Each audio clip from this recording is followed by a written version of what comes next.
thought I was going to give a toast. Oh yeah, you give toast and also joke master today. Okay, the only joke that I can think. Okay, so you don't have, who has a joke at this moment can give us a joke? Well, I don't have a joke, but I can remember I was associated with the Qigong master. And if you're familiar with Qigong, Qigong is energy healing, where they send the energy from the vibrating palm. And Mike was from Taiwan. He'd taken his physical ed degree in Taiwan, took a master's degree in Japan, and then took another master's degree at the University of Oregon. But he would treat people with this Qigong treatment. And I happened to say to him one day, because he didn't quite get what I was saying, I said, Confucius say, man who laughed last, not likely got joke. Mike goes, no, I don't think Confucius said that. I said, Mike, you just proved my point. That's it. See, gee, I had to let you know when the joke was over so you could laugh. Confucius saying, man who laughed last, not likely got joke.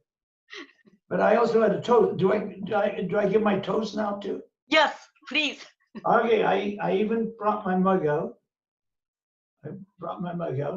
I got, because I saw the preparation that people were making for this particular place. And I found another uplifting quote, aphorism from Sri Chinmoy that I believe fits perfectly with the members of this club. And it's exemplified and shows up every week. There's always room for improvement. Improvement is the mind's enlightenment and the heart's fulfillment. I'm saying I want to toast to improvement. Toast to improvement. Cheers.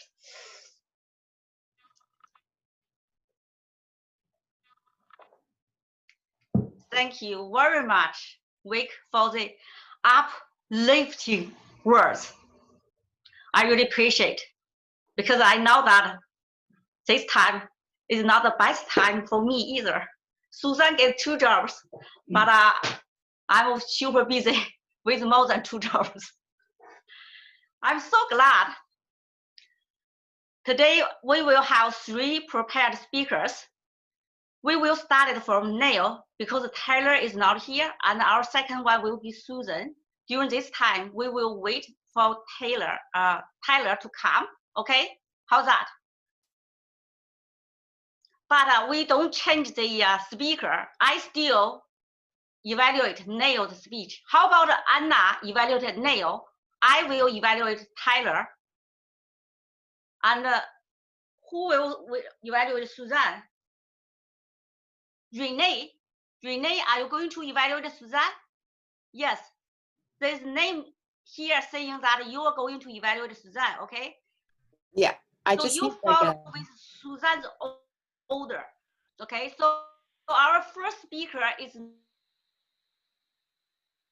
Neil. Neil actually 0 membership role, and maybe 3 membership role from Vancouver District 96, but he also belongs to Crisis Toastmaster. It's a corporate club and a CampTalk Toastmaster. So he has 3 membership. Today he will give us a speech. I don't know the name. I don't know which project because it's the last minute notice. But I just want to thank him to take on in and take the speaker role even without any much preparation. Let's welcome Neil. Thank you very much, Madam Toastmaster. I really have to be grateful today. Even in these difficult times, I just seem to be very lucky. I'm looking out of my window here in front of me, and I see an orchard and a very sunny day. And I'm sitting in a beautiful apartment, which is covered with photos that my wife has picked out from our collection.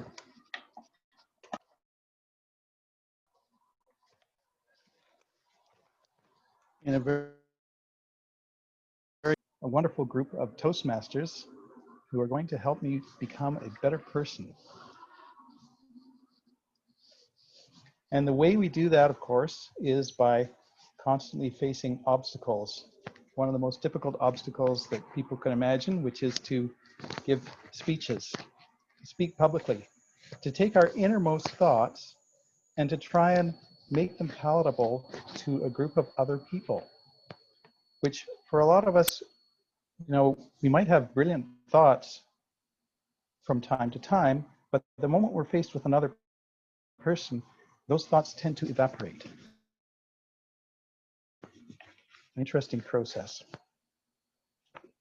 And a little bit discouraging, I must say, because in those moments when you have those great thoughts and ideas, and you think, wow, if only I could get this out there, the world could be a better place. It becomes very frustrating when you then meet up with a group of people or even just one person, and that idea that was sitting there in your head is completely gone. And you know it'll probably never come back, or if it does come back, it'll be sometime when there's no one else around again, just to laugh at you and say, haha, here I am again. Well, fellow Toastmasters, we're fortunate to be in this group and helping to get out of that rut. And I'm interested to hear if anyone has any techniques for getting over that, for getting out of that situation. I find my best ideas to come to me just when I'm waking up in the morning. I'll be lying there in bed and I'll come up with this brilliant idea. And then by the time I've gotten up and had my shower, it'll be completely gone. Usually it'll be something that came out of a dream. And making dreams into reality, that's the ultimate in turning obstacles into opportunities, because reality, when you think about it, is the greatest obstacle of all.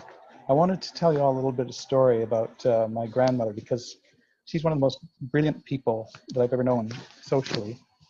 And she lived in this wonderful house with a porch that went halfway around the house.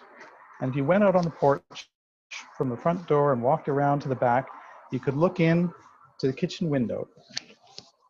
Or you could look the other way, and you'd be looking down into a ravine at the bottom of which was a great river that rushed along and that eroded the hill on which her house sat. So that one year they lost the garage, and one of these years the house was going to go down the bank, but you never knew when it was going to happen. It was an exciting place to live. And one day, early in the morning, I think it must have been around this time of year, because people were eager to get outside and experience reality, and there was nothing to prevent them from doing so then. The front of her yard was looked out right onto the street. If you looked down from her front yard, you'd be looking down a road. And that road ended at her house and made a sharp left turn. If you were coming up the road, it'd be a left turn. So one night, she was woken up out of a sound sleep. It must have been about 3 a.m. by the sound of an engine revving. And this car was coming up that road really fast. And sure enough, the car did not stop at the end of the road. It went through her fence and into her front yard. And she got up out of bed and she went out. And there was this kind of wrecked car sitting in her front yard. And there was a rather inebriated gentleman in the car. So what did you do? You know, this is an obstacle. Someone's just driven through your fence, wrecked your front yard, and for all you know, they're traumatized and injured by having had this terrible accident. Well, she went up to him and she spoke with him, and you know, she invited him in for tea, and had a lovely conversation. She had taken this obstacle and she'd turned it into a fantastic opportunity to become acquainted with a member of her community. And she was doing this kind of thing all the time. So that when I knew her, it seemed like she knew everybody in the world, or if she didn't know that particular person, then she knew their mother or their uncle. This is the kind of opportunity we have in life. We have a fantastic opportunity to get to know everybody in our community and to share our ideas. May we enjoy that opportunity for all it's worth. Thank you very much.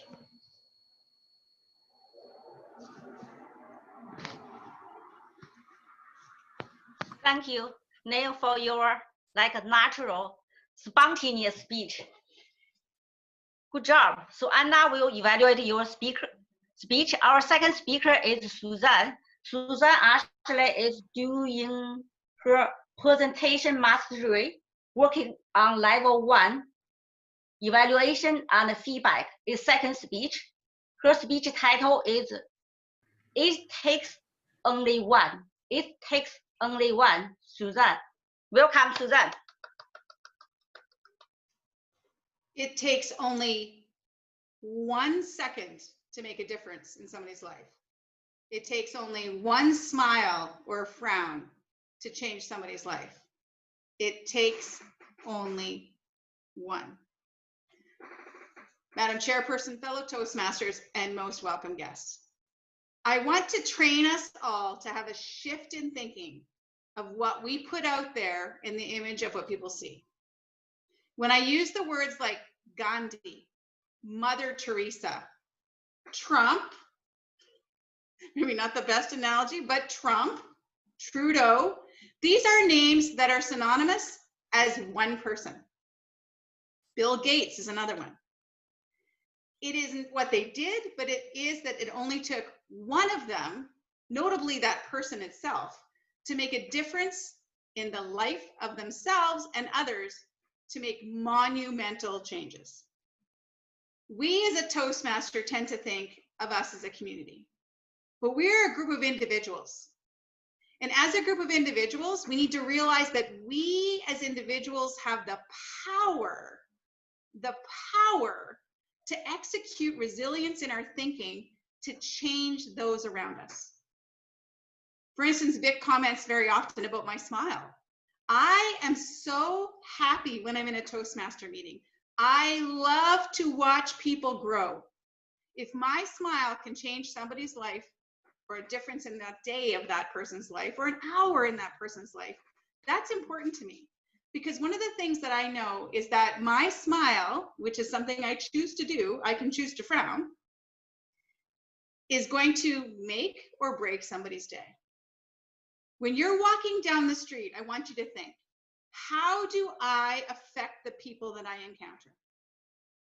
As you walk down the street, do you walk with a frown? Are you thinking about something else? And do you know what this face looks like, or what your body's putting off and what you're portraying? It takes one moment in time to change the difference in people. I'm going to give you an example. You're walking down the street and you see a person and you say, hello. And it's unusual, isn't it, for people to go hello, nod, smile.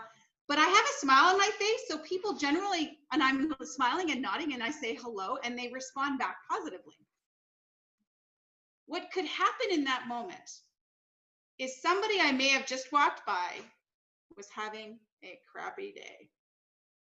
But that one smile of somebody giving them a positive outlook on life could change how they do things when they go home to how they do things when they go to work. I know it works. I am at the second job that I talked about, and it's the art of just appreciating people around us. One person can make a difference. There's a gentleman that I work next to, and he finished the job for the day, and I said, great job, you did a great job. Thanks very much for bringing those parts up for me. And he said, it's my job. I said, doesn't matter whether it's your job. I appreciate the fact that you made sure I got the part so I could take care of the customer. And you're an essential part of this business, and I want you to know that. That I can see as a new person here. And he goes, oh, well, you don't have to say thank you. I said, why don't I have to say thank you to you? I said, I just want you to know you're appreciated. From that day forward, every time I come in, he would say, hello, Suzanne. Hi, how are you? Do you know that by me motivating him with saying thank you, smiling at people, working my way, but always having a good positive attitude, that I have changed the thinking of that child, that kid. He's 18. He now knows that no matter where you work, you should be appreciated. We should all be appreciated. But sometimes it's the one small thing that we do that makes the difference overall in everybody's day. Everything we do has a trickle effect. Remember that. Everything we do has a trickle effect. Think of water. When you put your finger in the water, what happens? It ripples outward. Positive or negative, it ripples outward. And what we do affects others. It takes one person to make a difference in somebody else's life. I choose to be a person that will do that. I choose to move forward and to do things like that. I choose to be positive and outgoing. It is a choice in what we put out in the world. Remember that we as a Toastmaster community should be embracing, we should be teaching resilience through communication and leadership. We need to nurture the people that are new to Toastmasters, because what was it like that first time when you showed up? I'll tell you with me what it was about. When I showed up, they were excited I was there. They were thrilled to have a new person in the room, and I felt welcome. Because I'm going to tell you something. I was terrified to go to my first Toastmaster meeting. Crazy, since you guys all know who I am, and I'm a very outgoing person. But when we're out of our comfort zone, all it takes is one smile to make you feel better. And it did. It made me feel comfortable. It made me feel welcome. And I continued to come to Toastmasters, and look where I am now. Because one person said, "Oh my goodness, we're so thrilled to have you here." That's all it took for me to get into that meeting and to continue in Toastmasters. And in my life, I positively try to affect people all the time. I think you guys know that about me. I always try to look for the positive outlook, but I also think about how can I affect someone's day to be better? What can I do different as one person? What can I do different? Because all it takes is one. One of us here can change the entire environment, good or bad. But remember that when you're moving forward, be the person that affects good, not the person that affects bad. And if you're having a bad day, fake it till you make it. Because I'm going to tell you, if I smile, I will actually eventually feel my own smile, and I will reflect positively on myself and others. It takes only one to change the world. You can be a Trump, and I'm not trying to be political, or you can be a Mother Teresa. It's up to you. Madam Chairperson? Thank you again, Suzanne, for your uplifting, very inspiring speech. Since Tyler is not here and I was inspired, and I would like to give you a speech on success. And Neil, could you please evaluate my speech? Well, I was ready to give a speech too, if you read your chat. I put in the chat that I would be prepared to give a speech. Oh, so that's wonderful. So our third speaker is weak. How about Neil? You will evaluate him. That sounds fine to me. Okay, wonderful. Madam Toastmaster, I got so inspired with the uplifting message and the smile and the passing on the compliment that I thought, wow, I'm ready. I need to give a presentation because I need to bring awareness to one of the major diseases in North America. In Tim Ferriss's book, The 4-Hour Workweek, he talks about it, but nobody knows about it. It's AADD. AADD. Adult Adventure Deficit Disorder. Seriously, we're not out there being prepared to take adventures. In Garfield's book, in the characteristics of high-level performers, he said high-level performers have to be prepared to take risks. They have to be stepping out of their comfort zone, which is exactly what we do in Toastmasters, but we have to do it even further. And in Garfield's book, he said, by taking risks, we get flooded with an endorphin. Now, endorphin is not adrenaline. Endorphin gives you a euphoric feeling, but you're only going to get it if you take the risk. In Fox's book, The Biology of Optimism, he claims that that is a characteristic of our survival, that we want to be bathed in optimism for our survival. You have to really think about that, because we've got such socialized medicine. We've got so many things that are going to look after us. But that early caveman had to get up every morning and go out and either do hunting or gathering. And in Fox's book, he says, when you're confronted with a risk like that, like facing a saber-toothed tiger, you will very likely be bathed with endorphins. And if you're bathed with endorphins, that's the biology of optimism, which guarantees our survival. You have to think about it. It guarantees our survival. Oh, in that caveman example, there was another caveman family there. And my one caveman says, I think I'll go and get a saber-tooth tiger. The other guy said, there's no point in you doing that. I was out there last year and there aren't any. And not only that, I don't think you've got the skill. My caveman says, well, I think I'll do it. And which family gets bathed with endorphins? But here's the key. And this is critical. Which family survives? The optimist comes back and he's able to feed his family. What did the pessimist in the cave say? Yeah, no point in me going out there now. You most likely got the last one. We have to be prepared to take adventures now. In the book, Younger Next Year, he talks about having fitness adventures. And he talks about the principle of kedging. Kedging is a sailing term. And he says, what you want to do is you want to put an anchor in out there and pull yourself to the adventure that you're going to take. In sailing, when you were coming into harbor and there wasn't any wind, you would put a kedging anchor in a rowboat, have the rowboat go ahead, put the anchor in, and then pull towards it. With my personal coaching business, I like to encourage my clients to do kedging their adventures. Now, I've most recently, well, in the last few years, I've done kedging in terms of doing my scuba diving in the Cayman Islands, scuba diving in Indonesia, scuba diving in Mexico, hiking in Ecuador, hiking in Italy, hiking the Camino, and hiking with John in Hawaii.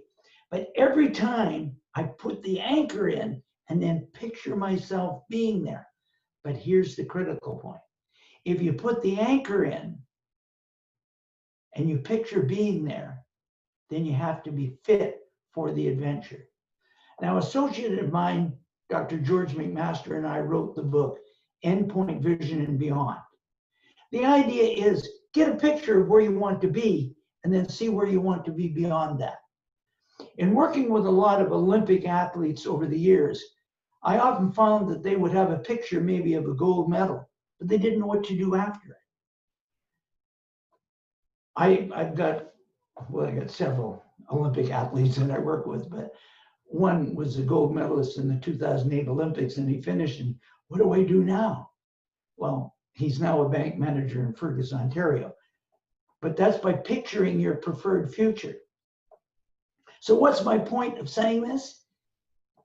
Our healthcare system cannot survive unless we're prepared to step out and take fitness adventures. What do you want for your future? And as I said, George McMaster and I wrote the book Endpoint Vision and Beyond. We're now writing a new one called Aging on Fire. And it just says, what's your picture of your preferred future? Is it the warehousing program? That's where the COVID virus hangs out. In the old folks' homes. Is that what you want? No, you want to be on the NOSH program and get off the sugar. You want to be healthy and fit and be prepared to take adventures. Please spread the word because it's a not well-known disease. AADD,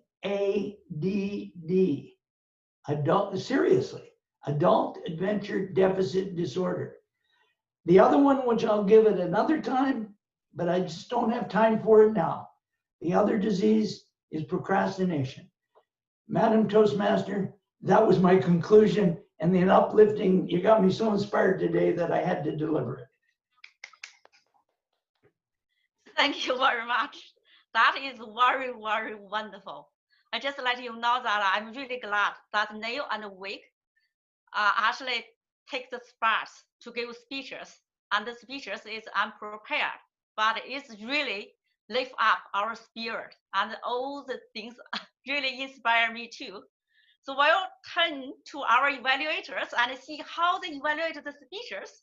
So our first evaluator will be Anna, who will evaluate Neil's speech. Let will come. Anna, please.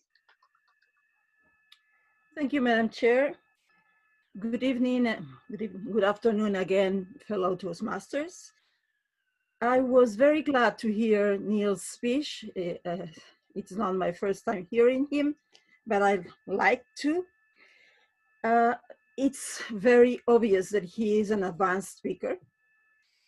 His gestures were very visible, lots of gestures. We could see when he was speaking, we could see what he was saying because he used the gestures, not only hands and arms in general, but there were also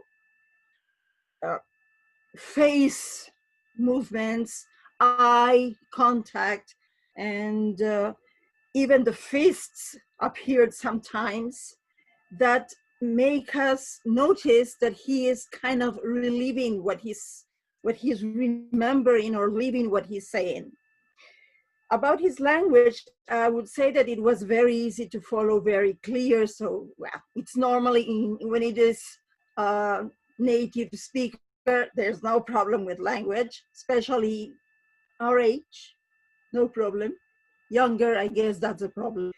About his organization, I noticed the introduction, I noticed the body, but the conclusion caught me by surprise. I guess it was a little bit too short for me. What happened here and there, he had already finished the speech. So maybe a little bit more of introduction to the conclusion or do something more so that it gives you a little bit more of message. Prepare us for your message. About your voice, you used different tones, different volumes, different speeds, even noise. There was a car somewhere going out.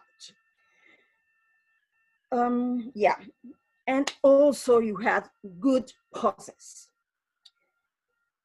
There was a time when I would have used more emotion. You were eager to get outside, but you weren't. You just were eager to get outside. So maybe give a little more effort in that eager. And something that is always for me kind of a problem, the eye contact. We are talking to a machine, practically.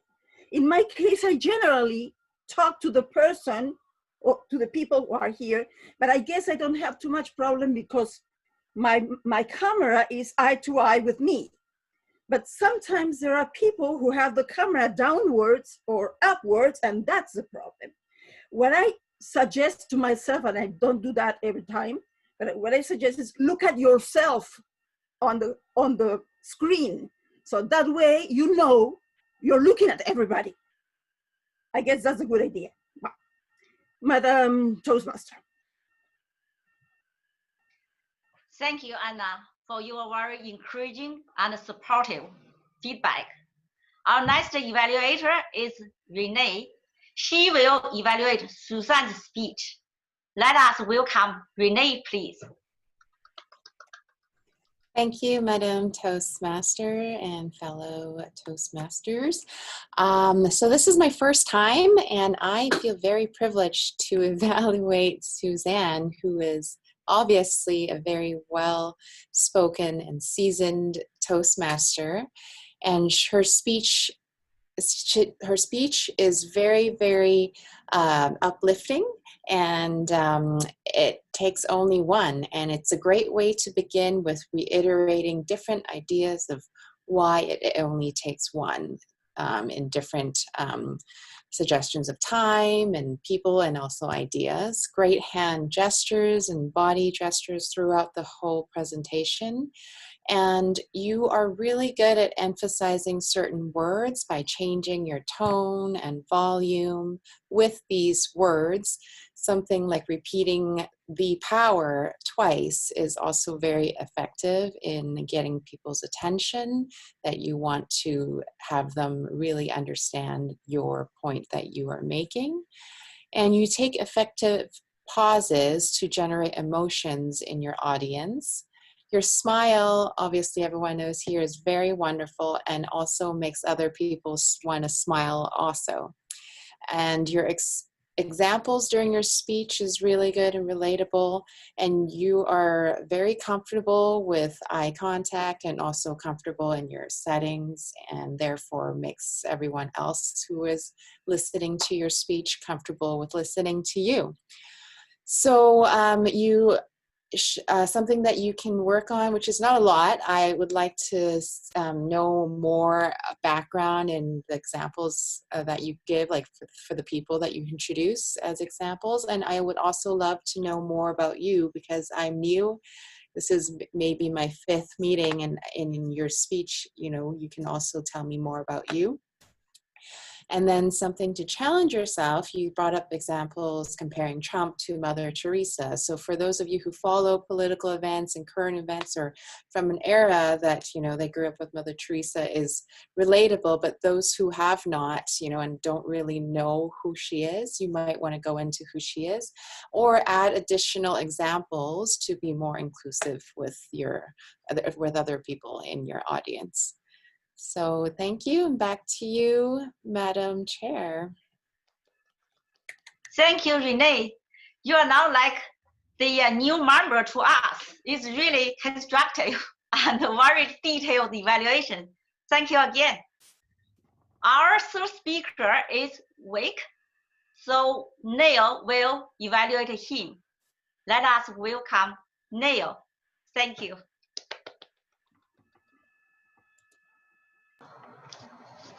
Thank you very much, Gia.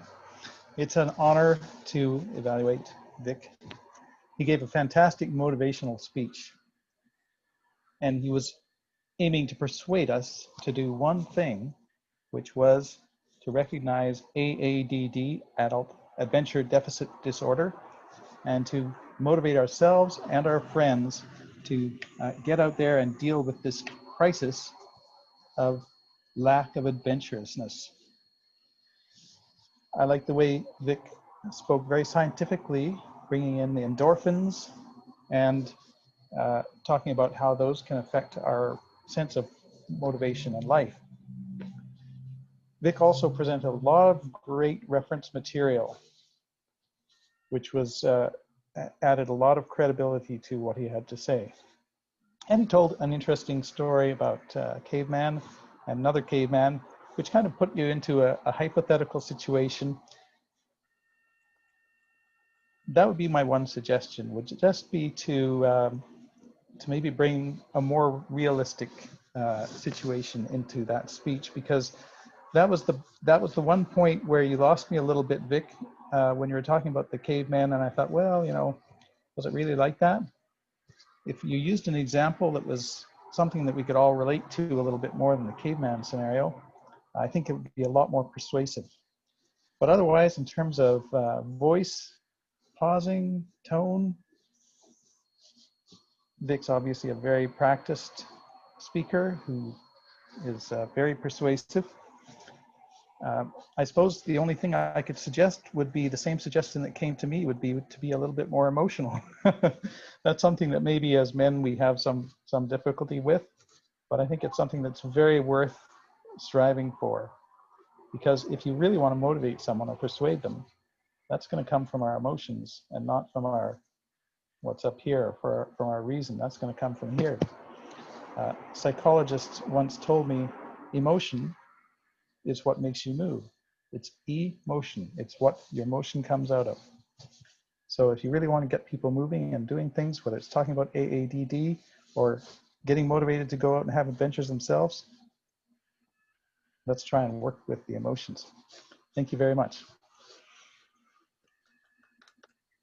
Thank you, Neil, for your very thoughtful and constructive feedback. Now we ended our prepare speech session. It's Toastmaster session. Hey, Sheila, do we have several minutes, like 3-5 minutes, just go to the bathroom, take some water? Okay. How many minutes would you like to give us, Madam Timer? 5? Okay, 5 minutes. Let's get some water.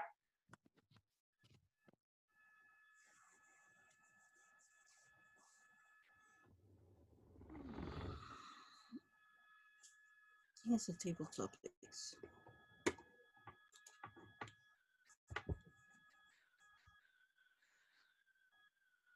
One more pot. That was very good, Renee, by the way. You paid extreme attention to detail, which is extremely important. When you have a seasoned speaker, we want to hear how to improve, by the way.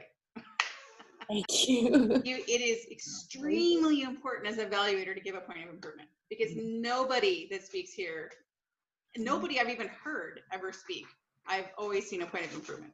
Like if you think about it, you listen to Tony Robbins, there's always that time when you go, huh? Sometimes it's a point of improvement for them to improve upon. And so the most important thing you can do in evaluation, which is exactly what you did, by the way, was give a point of improvement that was constructive. It made sense. It made sense, by the way, because I was wrapping my head going, I was trying to think who else has done good that would be notable to the generations. And you made a good point. It's very generational when you talk about Mother Teresa. So that was an awesome point. I was banging my head, but I just couldn't think of anybody, but I knew it was going to be, if you evaluated me right, you're going to bring that up. So that's like, yeah, so good job. Suzanne, Great job. That was exciting to hear how well you did. So, and you used a sandwich approach, which was great. So yeah, you give the good feedback, you give the point of improvement, and then you follow up with the good feedback. And it's a great way to approach an evaluation. And honestly, if you don't give somebody a point of improvement, you weren't paying attention. But that shows you work. So I want to give you a pat on the back for that. So I want to make sure Thank you. I'm evaluating you as an Suzanne, evaluator. How's that? hey, I love that. You know what? That really helps us to figure out how do you do that? Because so often you hear a speech and it just sounds so good, and what you're thinking is, oh, I could never get a speech that good. How am I going to find a point of improvement, right? But that's the key, is just to look for that moment when you think, oh, you know what? That could be better. Yeah. Right? There's something about that. I've heard some phenomenal speakers, but once in a blue moon, they just kind of say something, you just kind of go, what? And it's only because they kind of get lost in their thoughts, even though they might be a keynote speaker that's practiced their way of doing things. Sometimes it's a disconnect, and that we can see as a person watching a speaker and go, I didn't connect with that. I was thinking, if you'd have done this would have been better, right? I was thinking that you could combine two of Renee's points. The one about Mother Teresa and the one about telling more about yourself. You could just use an example of somebody that you know personally, maybe. Yeah, you know what, that I always get told, this is really funny, but you guys aren't hearing my icebreaker because the icebreaker is being done at another club, because they have said to me, we want you to do your icebreaker for your next level with us, because we know about you and we know some of the things you do, but you never talk. And that is one thing that I need to work on, is my vulnerability. It's not that I'm not an open person, but if somebody's just say, what do you know about Suzanne? Oh, she loves hiking, she's positive, she does this. But what do you really know about me? Do you know that my mom's like this? Do you know that my brother has this? Do you know that? When I had a personal speech one time before, they were like, you got to do more of those. But when you make yourself vulnerable for somebody like me, it's hard for me to speak about it without it getting lost in my head and my emotions. And so I tend to speak a lot more general, which is bad, by the way. I need to make myself more vulnerable. That is definitely a point of improvement I need to make. Yeah, that's what I would say about me. So. Vic, I was thinking about your speech, and the other thing that really brings out the endorphins is laughter. Always, yeah, yeah. I'm an adventure seeker, like Vic said. I look at everything as an adventure, and I don't just look like this. I also look like this. So I can look at the tiniest little thing and find the coolest thing and watch this little ant travel from, but it's an adventure to me because every time I go out, I seek something different, right? I've been on Kilimanjaro. We've done all this, like Vic's saying, all these adventure seeking things. But I also look to the really small things to seek adventure too. So I'm a macro, micro, everything when I seek adventure. When I came into this meeting and I saw the title, I immediately thought of comedy, because I thought, who's better at turning obstacles and really terrible things that are happening in life into an opportunity than a comedian? Because they actually generate endorphins directly out of that, twisting those terrible experiences into something that makes us laugh. Well, the best comedians have the worst lives. They've had the most trauma happen to them, generally speaking, right? So, yeah, that's one thing I can say about me. I will do a speech about my family and stuff, and it's not ever. I never tell it to be people to feel sorry, because I'm not a victim, and so I don't have a victim mentality, and I never have. But I know when I do a speech like that, people go, "Oh." Mm-hmm. I'd rather you laugh with me and smile with me. End of story. So. I don't want to influence you to go, Vic, what do you think? Was I too hard on you? I know I told my dad once that we should talk more about emotions, and he said, we don't want to just end up talking about emotions all the time, right? That would be terrible. We're ready to, time's up. Good job, Sheila. Thank you, Sheila. It's a great timing. By the way, welcome. Each individual come back. I'm so glad to see you guys again after the stretching and some body hygiene. Now it's time for our table topic session. Tonight, our table topic master is Amapo. Oh, she hasn't coming back. She's coming up with those table topics. I'm here. Oh, Amapo. Welcome, Amapo, to be our table topic master tonight. And our evaluator tonight is John Morse. Is John here? Wonderful. Glad to see you. Okay, let's start our table topic session. Welcome, Amapo, please. Thank you, Madam Chair, and good evening, fellow Toastmasters and most welcome guests. I based my questions tonight on our theme, which is turn your obstacles to opportunities. And does anybody want to volunteer to answer the first question?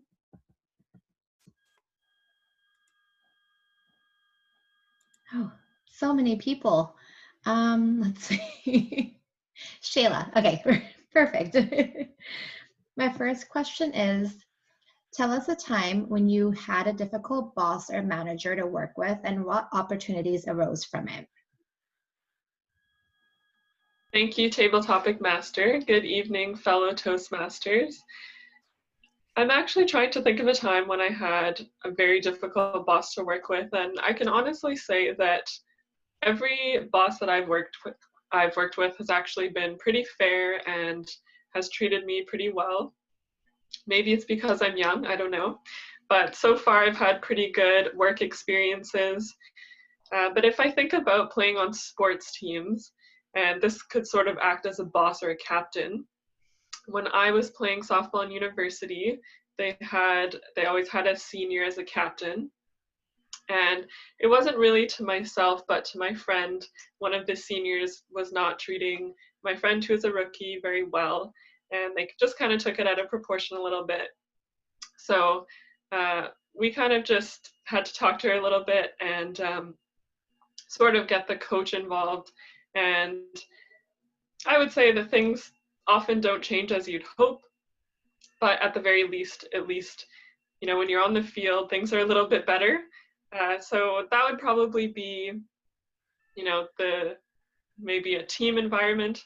I wouldn't really say that in my job. I think I have a good relationship with my manager, but maybe on teams, that could be one example where you know, you have a difficult boss to work with. But for me personally, I really haven't had any circumstances that have been too difficult for me. So that would probably be the only example that I could think of. Back to you, Amarpal. Thank you, Shayla, for that. The next question I have, does anybody want to volunteer? I can choose somebody. Perfect, Neil.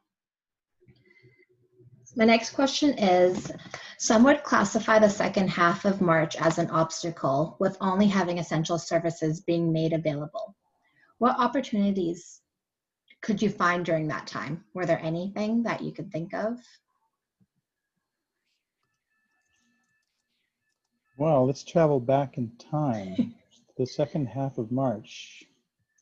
Fellow Toastmasters, Madam Table Topics Master, and try to remember what was happening back then. Boy, that seems like a long time ago right now. But I think that having only essential services available to us is a way of going back to basics, back to bare bones. I mean, what are the essential services after all? Now, interesting enough, I work in a digital media company, and our business was deemed an essential service, believe it or not. And when you think about it, maybe it is important to be able to read your digital copy of a newspaper or magazine. Maybe that is an essential thing to keep people calmed down in society and believe that they're actually getting some rational information on which they can base their decisions. So it really makes you think also, what is an essential service at the end of the day? Is it a digital newspaper? Is it somebody looking after you in the hospital? So many things can be deemed essential. I remember when we had that big strike many, many years ago at UBC, or I think it was transit drivers were on strike and everything. And we had to get rides with our colleagues to work. Now that seemed like an essential service. I did a lot of long distance walking during that time period. And I remember how I would get home so late and be so exhausted thinking, boy, those bus drivers, that's really an essential service. But you can't deny them the opportunity to go on strike and better their working conditions. So, well, we just have to live with it and make the best of it. And in conclusion, I think that a lot of things can be deemed essential. One thing being what we're doing right now in Toastmasters, uplifting each other. Thank you very much. Thank you, Neil, for that. That was a great question. My next question that I have is, tell us an opportunity that has arisen during this pandemic that has caused obstacles in our day-to-day life. And I will choose this time. How about Renee? Do you want to answer that question? Sorry, can you repeat the question, please? Yes. Tell us about an opportunity that has arisen during this pandemic that has caused obstacles in day-to-day life. An opportunity that has risen in this pandemic that has caused obstacles in our day-to-day life. Well, the amount of people not following the health authority suggestions of not social distancing has caused a lot of anxiety in many of my friends and family.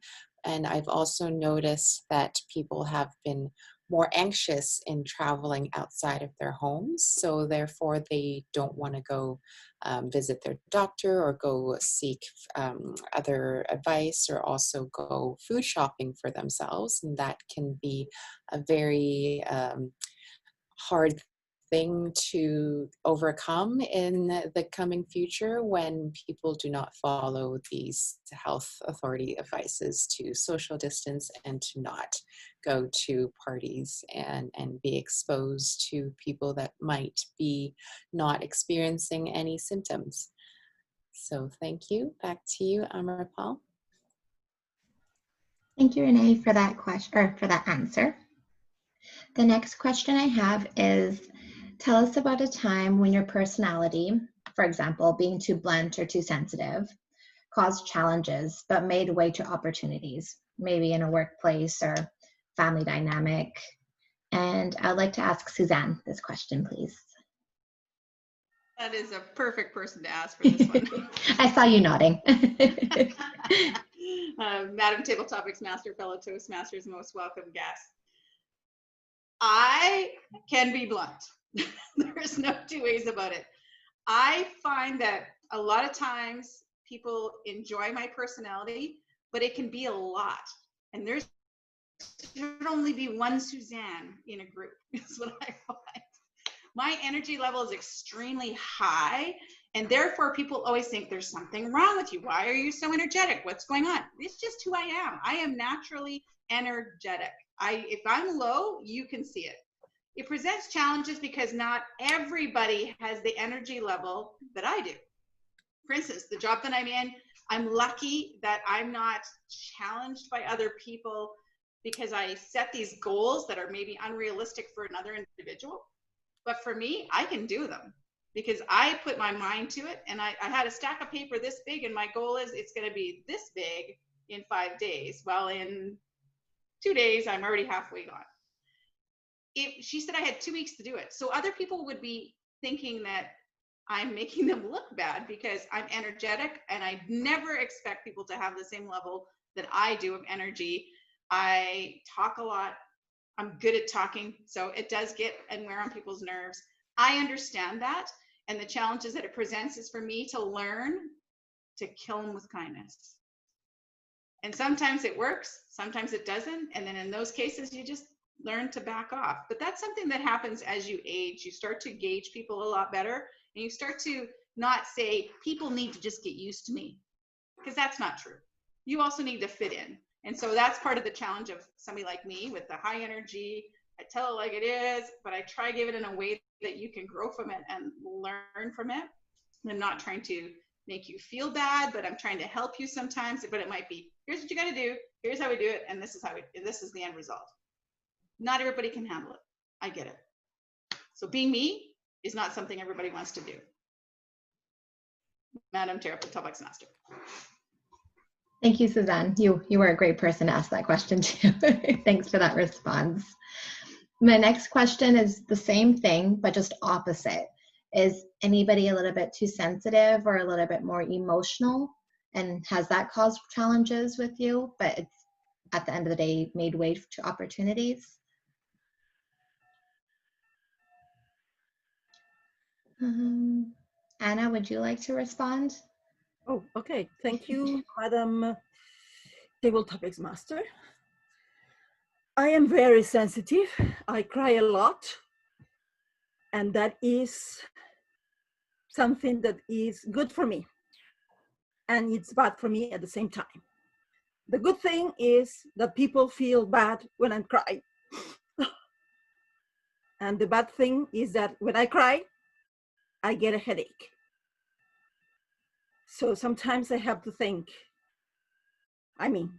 sometimes I have to try and not cry, stop crying or whatever I can do, because I know that the headache will last a day or probably more, and I will not be able to disappear that problem. But my being sensitive is a little bit bizarre because I'm sensitive to some things that other people would not be, and I'm not sensitive to what people would normally be. For example, you can say that I am doing something very bad and I'm not interested about that. I don't, okay, you think that. If you convince me, right. If you don't convince me, right. I don't feel bad about that. Nothing's going to happen. No problem. I learn my lesson if there's a lesson. I don't learn it if I think there's no lesson to learn. So everybody happy. Normally I get emotional with things that are really not that important. For example, watching TV, romantic movies, things like that. So, you know, what can I do? I used to punch my husband, my ex-husband, because he looked at me whenever we were watching a romantic comedy, because he knew I was already crying. But lucky for him, we are not together anymore. Madam Table Topics Master. Thank you, Anna, for that great response. Do we have time for one more question, Shayla, or will that be it? Okay.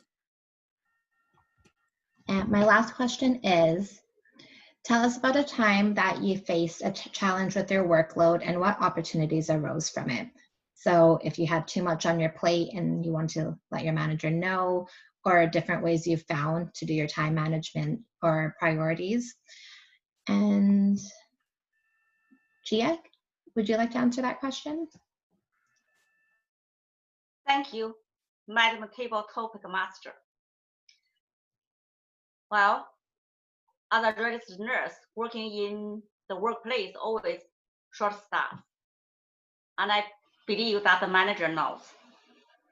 Every time when we short staff, we ask people to come to take overtime, even give them double pay. Some people won't come, won't show up. And that was a challenge. It's not only for me, and it's for all the healthcare system. There is no much solution. I think the only solution the manager asked us, just keep ourselves healthy enough to come back to work. The trouble was whenever in March and September, they always have the flu season. And those nurses who was sick still had to come to work. And then,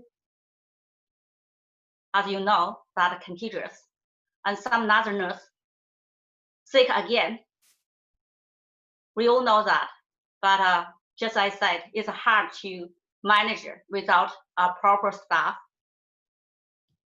Normally, we all write down professional practice problems, so hand it over to the PCC or the manager. The manager knew, and they always encourage the nurses to come, no matter is was sick or not. And sometimes the manager even phone at home, even we say we sick, we couldn't work, because they say, hey, could you come just for 4 hours? Or could you please just come for 8 hours? But who will come just for 4 hours because was sick? Healthcare system always have that trouble, short of staff, over workload, and a lot of nurses are going injured too. That was a challenge for nurses to stay in that workplace. It's a high stress, high overwhelm situation, but nurses working there. Back to you guys. Mr. Table Topic Master. Thank you, Gia, for that response. And back to you, Gia. Or sorry, do we have a table topics evaluator? I think it was John. It's John. Perfect. Yeah, John I'll hand it over to you. Thank you very much, Amber Paul. So tonight we had 6 speakers. Our first speaker was Shayla. Having had a difficult boss, what opportunities arose from that? I thought she handled that question very well. She fortunately was very lucky not to have difficult bosses, which is a very fortunate thing to happen. Many people do encounter that in their work career. Her strongest point, I thought, were her gestures. Nice, animated, expansive gestures, good vocal variety and vocal quality. One thing I would recommend when you're thinking, perhaps just look straight ahead to maintain eye contact rather than looking up at the ceiling sort of thing. You did that a number of times, but overall, I felt your best qualities, you had several best qualities. Your pacing and pauses were excellent, excellent facial animation too. So I thought it was a very good delivery for Shayla. Our second speaker was Neil. In the second half of March, essential services changed. What opportunities arose from those? I felt Neil had exceptional eye contact, very exemplary actually, and good vocal variety and vocal quality, and a good reply to the topic with a good speech structure with a definite opening, body, and conclusion. He also had, with his best quality, very sincere response to the question, which is nice because that connects you very well with the audience and they take you seriously and creates a good rapport. Also, a nice interrogative speaking style where you ask questions of the audience and let the audience fill in for themselves what the answer might be without necessarily arriving at an answer, just to be provocative for the audience to think and have them think about what you were saying. One challenge to Neil I would recommend is to work on those gestures. You've got to get those hands moving. I know it's hard on a virtual presentation, but that's something to work on, Neil. But overall, an excellent presentation and well done. Our third speaker was Renee. What opportunities have arisen that cause obstacles in your life? So an opportunity has arisen, but it caused an obstacle. I felt Renee had good vocal quality.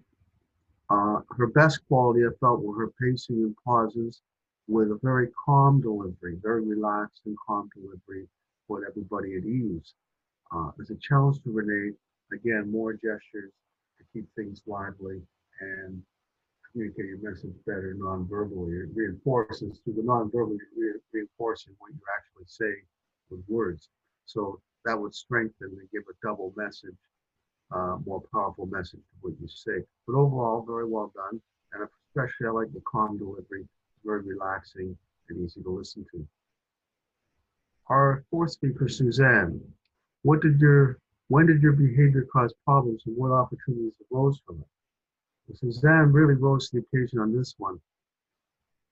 For facial animation, if she didn't say a word, if you just look at the expressions on her face, you'd almost get the message. Her eye contact, vocal variety, vocal quality were good. It was an excellent response to the question, actually a mini speech, really. In fact, I couldn't tell the difference between the table topics and when she's doing a prepared speech. It's so natural. One challenge to Suzanne was a great presentation. You might want to consider using a little bit of humor if you could. But overall, your gestures were exemplary. And what I've been driving at with a virtual presentation where you're doing a lot of gestures to communicate your message and reinforce your verbal message and your facial expressions. So well done, Suzanne. It was an action-packed response. Our fifth speaker, Anna, has sensitivity caused problems that led to opportunities. I felt Anna had a very mature response to this question with good vocal variety, vocal quality, and pacing and pauses. Her facial expressions really nailed down the message very well, and it was interesting to hear her speak what she had to say, and she did show emotion in her presentation very clearly. There's a challenge to Anna, although your eye contact was there, try to avoid falling into scanning and try to hold that eye contact just a little bit longer if you can, just a little bit longer. But overall, I was hard pressed to find anything to improve upon because it was such a professional presentation and very unique too. So well done, Anna. Our sixth speaker, Gia. We encountered having a challenging workload that led to opportunities. Gia has had a lot of experience in the healthcare system, so she focused on that. She had good vocal variety, vocal quality, pacing and pauses, and facial animation. I felt that her strongest point was her eye contact, very good eye contact with the audience, and also a nice smile, which is nice to see. You know, that sort of breaks the ice between you and the audience, so that's a very good thing to have. The challenge of Gia, again, work on those gestures a little more, get your hands working just a little more to reinforce your message. But overall, I felt that Gia did well, and everybody really did well tonight. This was a good, powerful table topic session. I'd like to return the floor back to Renee. Pardon me, Amapol. Thank you, John. Thank you very much for your evaluation. Very detailed. and constructive. A little more time management in the future. Now is report time. First, let's welcome Sheila give us the time report. Thank you, Chair. Good evening, fellow Toastmasters. I have the reports for all of the times for all the speakers today. Neil's speech was 5 minutes and 46 seconds. Suzanne's speech was 7 minutes and 7 seconds. And Vic's speech was 6 minutes and 55 seconds. For the evaluations, Anna's evaluation was 3 minutes and 22 seconds. Renee's was 2 minutes and 34 seconds. And Neil's evaluation was 2 minutes and 29 seconds. For the table topic session, I forgot to time myself, but after that, Neil's was 2 minutes and 14 seconds, Renee's was 1 minute and 1 second, Suzanne's was 2 minutes and 10 seconds, Anna's was 2 minutes and 20 seconds, Gia's was 2 minutes and 11 seconds, and then John's evaluation went a bit over time with 5 minutes and 48 seconds. Thank you, Sheila. That's a very thorough observation and record for our time. Wonderful.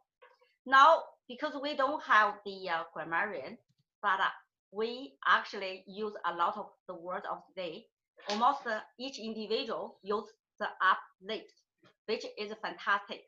As I mentioned before, whenever you want to have some crash words, using pause, stop talking, just shut up, and then give some like a pause. If you want to say so, just say therefore. If you want to say but, say however. If you want to say and, don't use in the start a sentence. So that's the basic thing for grammar, and make sure next time we have a grammarian who will confirm that rule. That will be wonderful. Next, we will go to our, how about table Robin for our general evaluation. Because today, we actually started the meeting on time. We have almost each roles confirmed. And those people who confirmed the roles beforehand, they did fantastic work. And I also really appreciate Neil and Vic, who haven't prepared everything, but fill out the prepared speech sessions. It's 5 minutes, like more than 5 minutes spontaneous speech, but they did very well. I just want to tell you that next time, if you cannot give a speech, let us know beforehand, so someone else can prepare a little bit beforehand. That will be fantastic.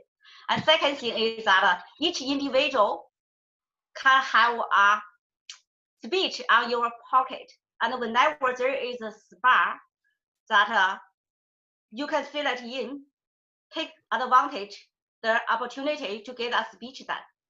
I think that's actual bonus for who are not a speaker, who are not be prepared as speaker, and that will be wonderful. So next we can we can talk about something that we can improve in future as a meeting role. So I will start from my screen. Is Suzanne will be the first one. Let's welcome Suzanne, give some suggestions for the improvement in the future. Madam Chairperson, fellow Toastmasters, most welcome guests. I think we need to pay attention to our language. We didn't have a grammarian tonight, just so you know, but we had a lot of so's and ands, you know. We need to learn. I think the biggest thing that we all need to learn, and myself included, because I know when I don't pay attention, it's my breathing generally, is if we learn to breathe while we're speaking, we'll give ourselves the moment to pause. And that's what the and, the so, you know, is actually a pause. It's difficult to learn, but it's something that will make us much better speakers. And I had to really work on that because I know that I would do and. And it's because we're just not comfortable. So if we learn to just go while we're speaking, we'll actually learn the pause. The art of the pause is extremely important and takes care of most grammatical errors, by the way. So that's kind of, I think, where we can really start focusing on. And I think for ourselves, I would suggest that we take a pen. I take notes all the time, by the way, and Vic had some great things he said. So I'm always writing down, like, bathed in optimism, you know, picture your preferred future. Always write those things down and keep them next to you so you too can use the words, wise words of others to build a speech. Back to you, Madam Chairperson. Thank you, Suzanne. I just want to tell you that we have 6 minutes left and take advantage of this time. So, oh, Vic, you like to talk, please? I just changed my background picture to reflect an adventure, because that picture is a picture across a Roman bridge in Portugal when I hiked the Portuguese Camino. And I just threw that up for inspiration. Thank you. How about Neil? Anything? Uplifting inspiration. Uplifting. Thank you, Vic. Very inspiring as always. And I really wanted to thank you in particular for introducing some new vocabulary to us tonight, the term kedging, which I don't remember ever having heard before. But I'm going to be looking for opportunities to use that now. And in terms of improvements for tonight's meeting, actually, I think it was a very well run meeting. I think we had a lot of enthusiasm and energy and inspiration, motivation. So I guess just it's up to us each individually and collectively to work on improving our speaking technique. And I think we got a great tip on that from Suzanne about focusing on the breathing, which is probably something I should focus on more. So especially, I'd be interested to know, Suzanne, if you found that technique works particularly well when you're actually facing an unfamiliar large audience and you're really nervous. Is that very effective? Mm-hmm. Okay, good to know. Deep breaths. Thanks very much. Okay, thank you, Neil. Next one will be John. Anything you would like to suggest us to improve in the future? Thank you very much, Gia.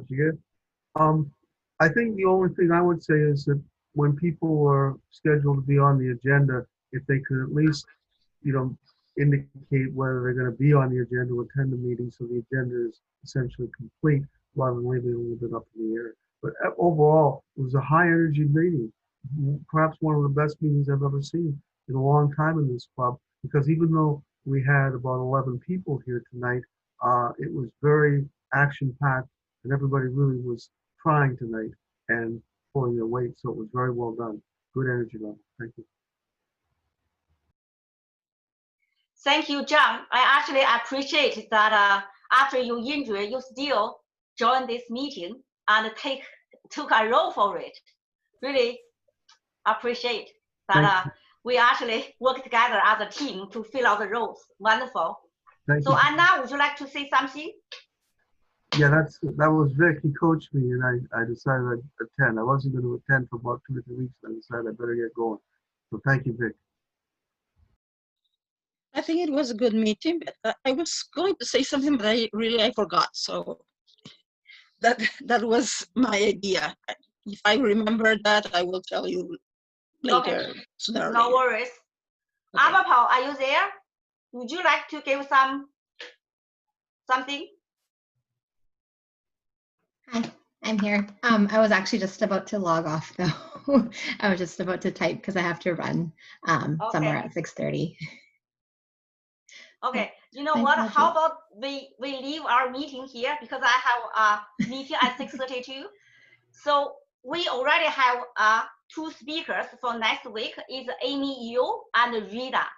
And if anyone would like to make a speech, could you please to request? And if you want to be a reserve speaker, could you please put there too? So once we have someone couldn't make it, then we know who to ask for it.